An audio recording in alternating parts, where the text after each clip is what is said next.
ينزل بالانتر. كل المدربين دول انا من ضمنهم اول واحد هجاص. بص يا معلم، هل انشيلوتي كارثي؟ طبعا، ما هو خسرنا واحد يا جدعان، طلعنا بفضيحه من كل حد.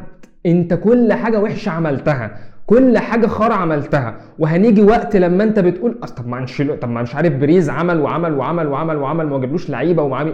طب وانت باشا ما مشيتش ليه؟ انت ما مشيتش ليه؟ يعني انت كده لما قال لك بسم الله الرحمن الرحيم هو دي اللعيبه وهو ده اللي عندنا واللي عاجبك واللي مش عاجبك وبتاع، مع ان يعني بيريز كان من شهرين طالع وبيقول لك ما فيش مدافعين، والنهارده لسه اعلانين عن هاوسن. لو لمح لي هيلمح لي ان بنقطه من نقاط انشيلوتي الكارثيه ان هو بيقول حاضر ونعم كتير، اللي هو ايه يعني يا باشا؟ والله هي دي الخامه وهي دي الماتيريال ومش عارف ايه، وقهوه ولاد البلد. عارف قهوه ولاد البلد عندنا في اسماعيليه؟ هي دي بالظبط كده. فباشا والله هو ده اللي عندنا وهو ده اللي خده وهو ده خد من ده كتير، وهي الحمد لله هو ده اللي بيعمله انشيلوتي. هو ده انشيلوتي من ساعه ما جه وهو عتبها، واحنا عارفين هو عتبها في 2021 ازاي، لما جه وقال لك باشا احنا بنضيع وبتاع، يلا انشيلوتي هات لنا ايه دوري ابطال اوروبا والدوري ومش عارف ايه، والله عرفت ما عرفتش هنمشيك، فعرفت يلا هتكمل معانا، ما عرفتش يلا مع السلامه عليكم يلا، فاهم انت؟ هو ده انشيلوتي من ساعه ما جه في 2014 لما كانت غايبه عننا البطوله دوري ابطال اوروبا، وهو اللي رجع لنا العاشره. فانت ما تجيش في الاخر تقول لي اصل ده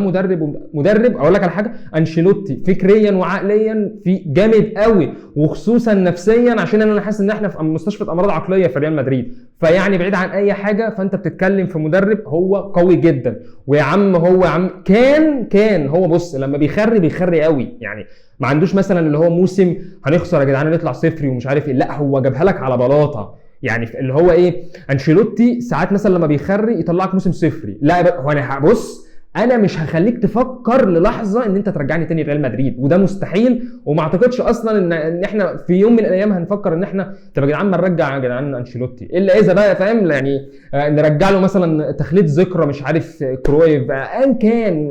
هم بيرجعوا كرويف، احنا بنرجع فاهم حاجه تانية، احنا بنرجع خرا يعني، فاهم؟ احنا بنرجع خرا. فانت يا معلم انت لما بتيجي تتكلم انت قدمت موسم استثنائي في الخرا.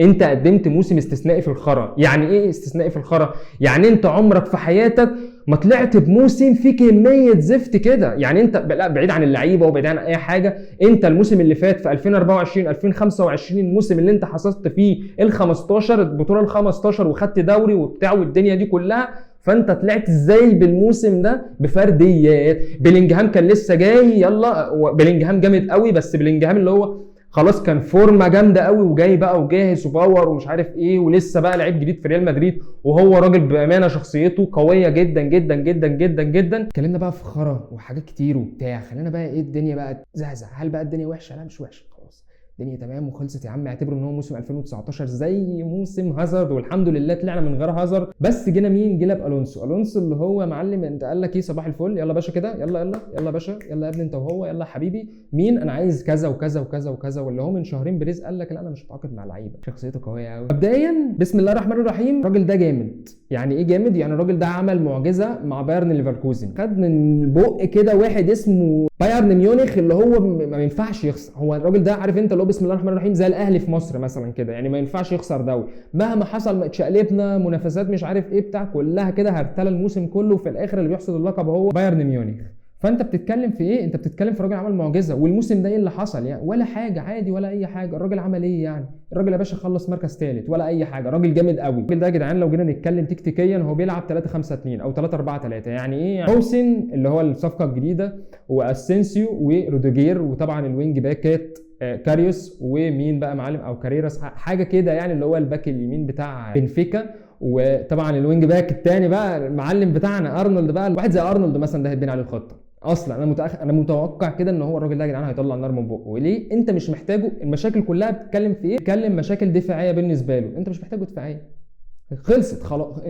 انت مش محتاجه دفاعيه، اعرف ان انت هتاخد منه كل الزبادي بتاعه، كل الحليب بتاعه. هويسن راجل حريف، راجل بيلعب بدماغه، ابن الكوره كويس، بيطلع بالكوره كويس، راجل لعيب كوره. عارف احنا مفتقدين حته ان هو يبقى فيه لعيب كوره في خط الدفاع. اللي انا شايفه بقى الونسو، انا من ده توقعي ان احنا هنتعاقد مع لعيب مهاجم راس حربه، اللي هو الكلاسيكي خالص، اللي هو الراجل اللي بيلعب بدماغه، الراجل الفينيشر، الراجل مش عارف مين، واكيد مش هيلعب اساسي. الراجل ده انا متوقع ان هو مش هيلعب اساسي، بس في اغلب الامور هينزل مثلا دقيقه 80، مش عارف ينزل مثلا جنب مبابي، ينزل هيعمل 3-4-3 مثلا، هيعمل الاثنين وينجات والراجل ده في النص مثلا ايا كان، لو احتاس مثلا او احتاجه في ماتشات زي كده ان هو يبقى السنيد بتاعه ويلعب بدماغه. طبعا ارنولد بقى يعني هنعمل ايه اكتر من كده؟ جايب لك ارنولد. متخيل العرضيات؟ احنا كنا زعلانين من زيدان عشان بيلعب عرضيات. انت لو انت فاكر الحقبه بتاعت زيدان كويس جدا، احنا كنا بنشتكي من الموضوع ده. زيدان ما عندوش الا العرضيات، هيقرفنا بقى، ما عندوش الا العرضيات. دلوقتي لا خدنا عرضيات ولا خدنا اي حاجه، وخدنا على وشنا. انا عن نفسي متوقع النجاح. راجل شخصيته قويه جدا. لما سالوه مين مثلك الاعلى في التدريب، قال لك جوه اوضه اللبس انشيلوتي. فتوقع بقى معلم، توقع معايا بقى معلم موسم الريال بقى كده الدنيا ماشيه ازاي، بتاع الدنيا وحبشتكنات، وروق عليا في الكومنتس كده وبتاع، وما تنساش بقى تعمل لايك وشير وسبسكرايب. بس سلام.